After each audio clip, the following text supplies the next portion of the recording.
At so ayan, hi guys, welcome back channel natin. So pasensya na ngayon lang, tagal kong nawala dahil ang tagal ding nawala nung boses ko on off siya. Pero since na may lumalabas naman na boses nga kahit papano dyan sa lalamunan ko, ito, ay balik na nga tayo dito sa channel natin. So kaya kung meron kayo marinig na may mga piyok, may mga sahid ganyan, ay huwag nyo na lang pansinin, tawanan nyo na lang. But anyway, ito, going back, early spoiler tayo para kay 1186. So napaka-iksi lang, napaka-brief lang ng binigay na info sa atin dito. Pero yun, ipag-usapan pa rin natin yan. At pati na rin kung ano-ano yung mga inaasahang mangyayari o makikita sa chapter na to. But anyways, ayan, huwag na natin patagalin pa. Simulan na natin yan. At ito nga sa nakalipas, ay dito natapos yan. Sa kung saan ito is may palasyo, nakabulagta na itong si King Reuven dahil pinatay na nga siya nito ni Gunko. So now, inaasahan ay magtutuloy pa rin itong flashback nga ni Brook. At ito nga, magtutuloy pa rin kung saan natapos ng sa nakalipas. At now, dito ay inaasahan nga na baka ipakilala kung sino-sino itong mga kasama dyan ni Gunko. So lalo na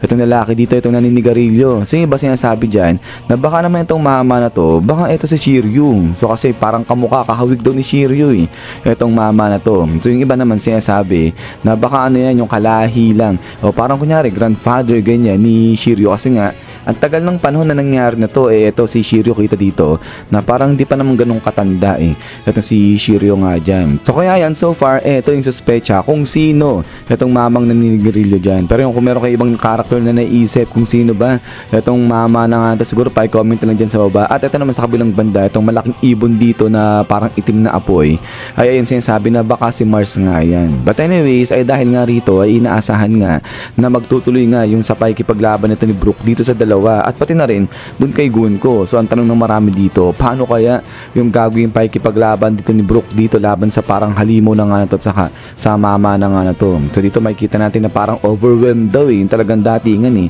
ng mga karakter na to. At ayun nga ay sinasabi na parang matatalo dyan si Brook. Pero dito na nga ngayon sinabi na sa early spoiler natin yung patungkol nga rito kay Gunko dahil sinasabi nga na itong si Gunko makikita na babanatan niya at papabagsakin niya dyan itong si Brook. At siya yung dahilan kung bakit makikita na si Brook merong crack sa kanyang ulo. So ito kung makikita nyo nga, kung mapapansin nyo, di ba nga ito yung banda sa main on ni Brook, kita talagang may crack dyan sa kanyang skull. So yung tinatanong ng marami, nasan kaya galing itong crack dyan sa skull ni Brook? So actually matagal ng tanong yan At ito ngayon ay mukhang masasagot na yan dito kay chapter 1186. But then ay ayan yung early spoiler na sinasabi natin, yung patungkol lang dito kay Gunko at saka nga yung sa pakikipaglaban niya din kay Brook at yung pagbibigay niya ng crack din sa may skull niya. So kaya ito ay balikan lang natin, linawin lang natin saglit na yung pagdating nga rito kay Brook, yung sinasabing lalabanan niya itong yung halimaw na ibon saka nga itong mama na to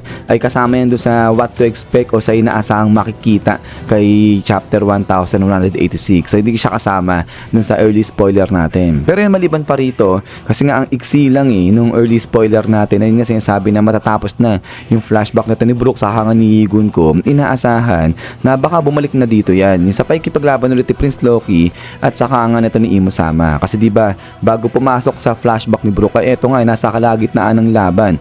Itong si Loki at saka si Imo. So yun, pagkatapos na nga yung laban tuloy yung flashback ni Brook, balik na ulit dito yan. At maliban pa dyan, ay baka nga raw isingit dyan yung sa side naman nito ni God Rain Zaza at saka yung sa side nito ni Luffy. So yung sa side nito ni Rain God Zaza, may kita nga dyan kung paano siya na lalabanan nito ng grupo ng mga higante dyan, pati na yung sa pagdating nga ni Sanji. At dito yung sa part naman ni Luffy, baka mapapyawan lang kung ano na yung kanyang current na status ngayon. But anyways, ayan, ito pa lang naman yung mga info patungkol kay chapter 1186. At ayan ay going back, ito nga, okay, malilito guys, yung early spoiler natin na ito pa lang naman yung kinukonfirm niyan na yun nga, matapos na yung flashback ni Brook at si Gunko yung magbibigay ng crack din sa may skull ni Brook. At maliban doon, yun lang, tapos na, wala nang spoiler na nabanggit. So okay, malilito guys dyan. Pero yun nga, yung iba sinasabi rin na since na napakaaga naman ng spoiler to, yun nga yung info dyan, baka hindi pa totoo yan. So kaya yan, kung ako sa inyo, wag muna kayo masyadong mag-expect kasi ako,